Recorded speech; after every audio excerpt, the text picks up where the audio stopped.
I'm Paul. Welcome to the Curious Corner of Controversy. Today we're going to talk about, if you can't figure it out, this lovely game here, Witcher. Mainly going to talk about 3, but going to give a little overview of the series and how it all came about and whatnot. If you haven't played it, it is fantastic. It is a epic fantasy RPG with all kinds of folklore embedded throughout it. If you haven't played it, definitely check it out. The series has been around for a long time. The books have been around since the late 80s, going all the way up to the late 90s, and there's a more recent one from 2013. The games take place after the books, so they're kind of a standalone thing and take a lot of liberties, but mainly they're written by a Polish guy named Andrzej Sapkowski. Yeah, that's a perfect name for it. And my audio recorder is trapped in the spell, the magic trap. You can't see right now, but she's currently trapped and cannot move. So it's quite amusing on my end. But anyways, so this game takes place in a kind of fantasy world. It's not really named, or the world itself isn't, but there's all kinds of warring states and factions. One of the main ones are the NERF Guardians. They're all a bunch of NILFs and they guard stuff. It's pretty amusing. But there's all kinds of political and, wage war tactics and stuff like that. The main character you play as is a guy named Geralt or Geralt. It changes a little bit here and there, but either way I say Geralt, one of the two or both. This guy, soon to be played by Henry Cavill, who looks epic, and we'll talk about that at the end. There is a Polish TV series from the early 2000s that I really want to check out, but I haven't yet, and I've got to see if they have it subtitled or dubbed because I don't speak Polish, but I definitely want to check it out. Anyway, so it's this fantasy world where there's all kinds of political intrigue and warring states and monsters and ghouls and all kinds of jazz like that. There are these monster bounty hunters, more or less, called Witchers, who are sometimes abducted or abandoned children who are taken in by the Witcher Society and undergo crazy blood rituals involving chemicals and all kinds of training that give them enhanced abilities such as superhuman strength, speed, stamina for the bedroom, because there's a lot of sex in the games, and also cat eyes. Hopefully not a cat penis, that would be weird, but whatever, to each their own. There's cat people out there who are into that. Anyways, that tangent got weird. Yeah, where was I? Oh yeah, the special abilities. The Witchers get these crazy cat eyes that allow them to see things. They also get a magical medallion that senses evil or magical forces. Usually it's in the shape of different animal heads, and they wear it around their neck. Probably can't see it, but that's what's in here. It's Geralt's wolf pendant.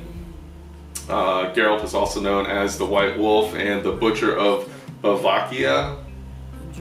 Blavakin. Sounds like an overweight music teacher you hated in high school. Mrs. Blavakin. I'm gonna get in trouble for that one. Alright, anyways, he's this crazy, awesome monster hunter who has all kinds of powers of his own. The games are really interesting because depending on the monsters you fight, you can prep for the fight by either preparing spells or treating your swords with different poisons or salves and stuff like that. You have 2 swords. One is a silver sword for hunting monsters and paranormal kind of things, and then you have your steel sword for human or normal enemies. The gameplay through all of them has been pretty consistent, just as the games have come out over the years. The computing systems have gotten better, so the just been streamlined and gotten prettier and prettier. Graphically, the games have always been kind of ahead of their time and had amazing cinematics. On YouTube, you can literally find entire movie-like cuts of just all the cinematics from the games cut together. And I've sat there and watched them, and because the older games I haven't played, I've only played 3. That's why mainly we're going to focus on that one. But they're just astounding. They're full of Polish folklore, which every country and people have their folklore, and it's interesting to see theirs. One of my favorite things to fight are, as you can see here, griffins. They're usually like long, drawn out, in a good way, fights where it'll start one place and the griffin takes off because they're these epic flying things, and you gotta hunt them down and chase them and keep fighting them. And in the game, you can take the trophies of the things you kill, and they give you different perks. And you hang them on your horse, which your horse's name is Roach. For some reason, that's the name he chooses, maybe because it never dies, luckily, unlike every other game where you get a horse and it dies after you spend 10,000 whatever money in that game, and the horse dies by tripping. Like Red Dead Redemption or Skyrim. Ugh, ridiculous. You spend all this money on a horse and it fucking dies tripping over a twig. But Roach, on the other hand, is a badass and wins you races and stuff like that, and you get money, so Roach is good. Anyways, back to the main story. Throughout the game series, you kind of go through a bunch of random adventures that Geralt goes through. There's, like I said earlier, there's a ton of political intrigue that he always gets roped into. He gets framed for an attempted assassination for a king, gets imprisoned for it, gets out, they cleared, and then this king almost gets assassinated anyways by another witcher. That's all part of this evil plan, by another queen or princess. Like, it's like drama, but with like awesome monsters and shit along the way that just like impact the game. There's so much folklore around the game. You get a bestiary in the game that tells you or helps you give you information on the animals or the creatures you have to fight. Talking with the townsfolk and stuff like that gives you additional information on some of the monsters you fight.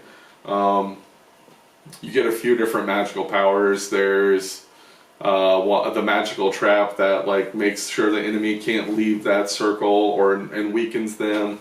There's a mind one. There's kind of like a force push one, I think, and there's a few others. It's been a few years since I played it. I really need to get the complete edition, which has both the expansions. I've only played one of the expansions. I haven't played the vampire one, which I watched a bunch of footage of today, which just looks epic. So I need to get that soon and try that out on Xbox. I don't know if there's a vast difference in graphics and stuff, but it's definitely an amazing game that I look forward to replaying because, like I said, it's been a while since I played it. As I said earlier, there's a bunch of sex involved in the game because he's just the player. Look at that bastard. He's being played by Henry Cavill in the show. The show's basically going to take as much as it can from the original book series, so there's a lot of stuff that's going to be different from the games. But for the most part, Geralt's always kind of rolled with the sorceress named Yennefer, who's got a really dark past, who had, like I said, dark past, all kinds of sorcery, and she's not really afraid of the things she's had to do because Geralt kind of embraces the fact that you kind of have to do some ruthless things to survive, and throughout the games there's a lot of moral decisions you have to take that affect the outcome. It's one of the games that has a few different endings and also character endings. You meet a lot of his crew along the way. Yennefer's, throughout all the games. There's also Triss Marigold, which is the redhead right here. She's a possible love interest. She loves Geralt, but he's still kind of forlorn for Yennefer, even though she disappears for a while and comes back and all kinds of stuff. There's talk of a weird sex thing with a unicorn, kind of like Deadpool, which is pretty funny. There's also whorehouses that you can save and, go whoring at, which is, what video games are for, right? Things you won't do in the real world. Like, gamble away your rent and end up living on the street smoking crack. which, I mean, speaking from experience, you can only do 3 or 4 times and successfully come back. But, you know, life happens. Anyways, now that, you know, I'm living in the car, so I'm moving up. You know, got the windows in now, cardboard. It's nice. But, oh man, that crack. This game's awesome. If you haven't played it, definitely do. All kinds of monsters. There's ghouls, witches, a lot of assholes, bandits. The sword play in it, it's like Batman Arkham gameplay with swords.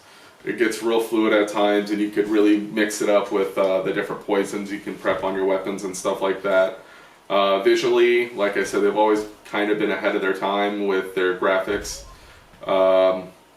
And they've definitely held up. I think the 3 came out in 2015, so going on 4 or 5 years now, and their graphics still hold up. I said I'm really looking forward to replaying it. There's so much, like, you can just run through the main storyline of the game, but if you really get into just expanding the world and exploring, there's so much more to it. There's another game inside the game, which is a card game called Gwent, whatever. I never really got into it because I barely have time to play games as is, so when I do play, I want to play the meat of the game. Gwent seems like fun, but I'd rather just go slay stuff and fight people. It's an awesome game series. I hope they someday come out with remasters of the first ones and hopefully a sequel.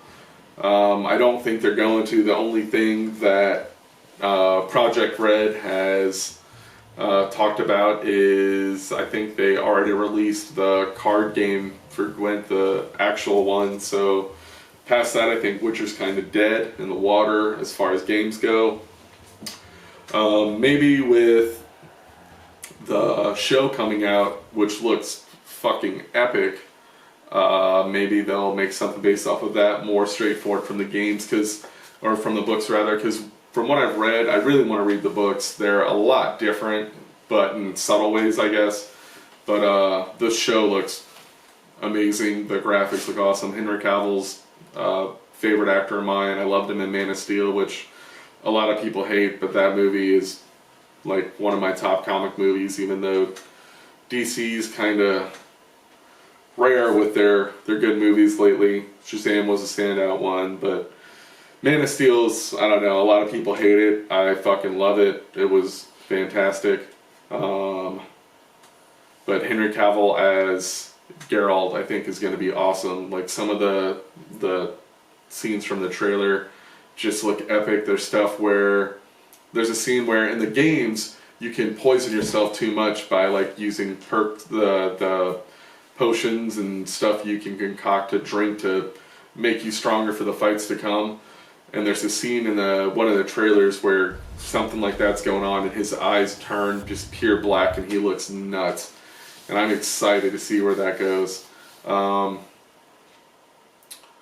don't know, like I said, if you haven't played these games, definitely check them out. There's all kinds of fun stuff in them. There's a ton of drama. If you really want to get into like all the side stories, you can help out one of his characters named Dandelion or Dandelion. I can't remember.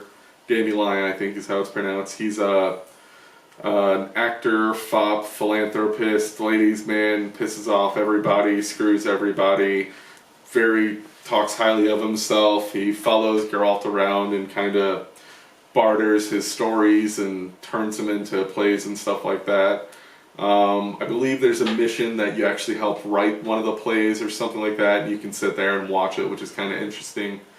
Like I said, there's so much side stuff in the game that just makes the overall playthrough itself just immersive if you really get into it. The graphics are amazing. The expansion, Heart of Stone, I think it is, it seems like the political landscape has changed slightly and people aren't as oppressed. The mood's a little different, and the overall atmosphere of the game is a little brighter, not as bleak as it normally is, it seems, which I think is pretty cool. The game is, like I said, it's expansive. You literally get in this little boat and just row and row across water and water and water to get to different islands and stuff like that. There's monsters along the way and treasure troves and stuff like that. You can get all kinds of different armors that have different perks and stuff like that. It's one of the few games that, like, my favorite games to play are RPGs. I love creating a character and building its story and just, you know, really getting into the character's head and stuff like that.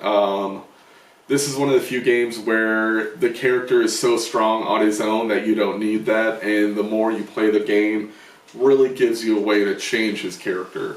Like I said, there's a lot of morally based decisions to where you can literally change the entire ending to where one of the endings, spoiler alert, is the good ending where Ciri, who I haven't mentioned, is a young Witcher in training who's also like the surrogate daughter of Geralt. One of the endings, she becomes the Empress of Nilfgaard, and there's this awesome cinematic of the two of them doing like father-daughter activities kind of thing. But then she like goes away to, you know, rule the country. So that was, you know, one of the more optimistic endings, but a little different. The good ending is Ciri finishes her training and becomes a Witcher, and Geralt and her go on more adventures and just continue doing what they're doing. The bad ending is everybody fucking dies. Everyone.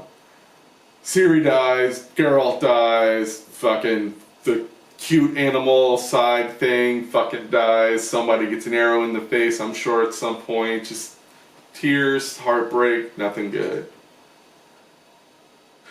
But one of the really cool things in this game that kind of broke up the gameplay of Geralt was you play as Ciri from time to time, and her powers are a little different. She like teleports and dashes, and her sword plays a little quicker. It was a cool little breakup from time to time, and a lot of her stuff, it was more desperate as opposed to being like planned out with Geralt, where you can literally take time to prep your weapons and stuff like that and roll into a battle ready to go, while hers was a little more, like I said, desperate, where she's running from, you know, a swarm of enemies and having to fight their way through.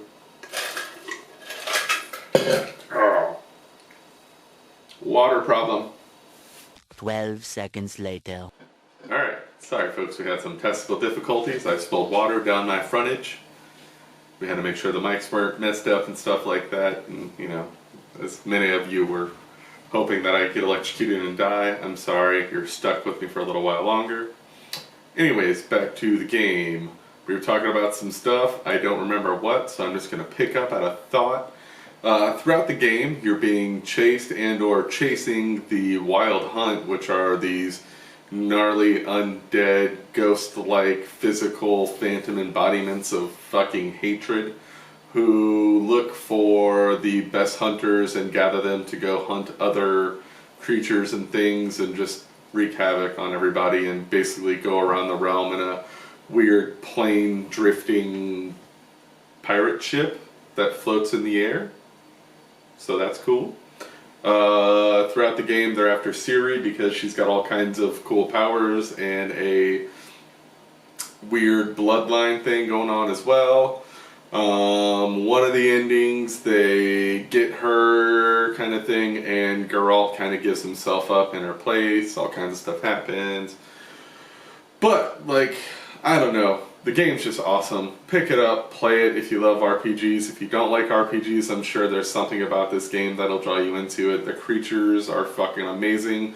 They're based off of all kinds of folklore, so there's, I don't know, like, I love interesting creatures that are just, you know, made up from modern things and stuff like that, but I find it when there's creatures that have, like, folklore embedded to them, they have, I don't know, more body to them, there's more real horror to it, because this is literally what people feared at one time, you know, a few hundred years ago, and it just, a lot of it just looks like nature.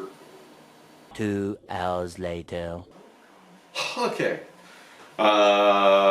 There's all kinds of monsters and magical beasts, griffins like I said earlier, but then there's like gnarly creatures which are fucking as big as a house and look like shit from Princess Mononoke.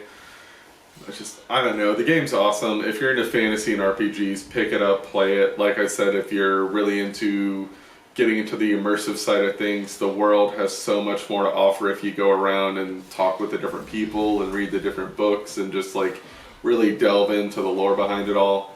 I'm really looking forward to the series. I'm really looking forward to getting some of the books and actually like reading hopefully a little of Geralt's earlier life. Also seeing what's up with Yennefer, because if you've seen the trailer for the show, she looks like... So some of her story is she's like a crazy hunchback, but she has magical powers, but she's abused by her parents and all kinds of shit.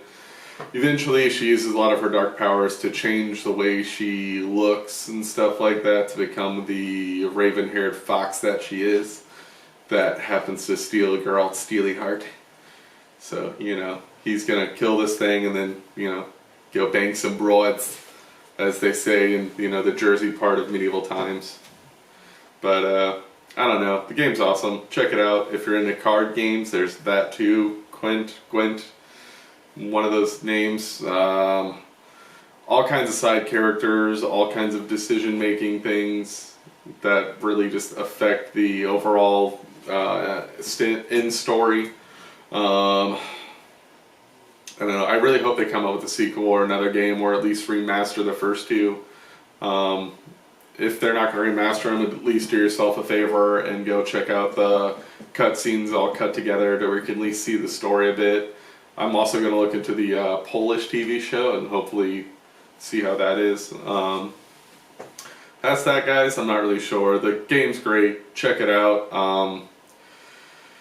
Lots of fun. Stay devious, all that jazz. Hopefully something controversial happens between now and the next time we talk. Or, well, we don't really talk. I just sit here and talk at a camera and dogs run around and other stuff happens and the scenes that you don't see, but you hear of its chaos. But all's in a day's work. Till then, stay devious, all that jazz like I said. I don't know. Go play games, especially this one with all this crazy stuff. Until then, I'm Paul, and this is my Curious Corner of Controversy. See ya.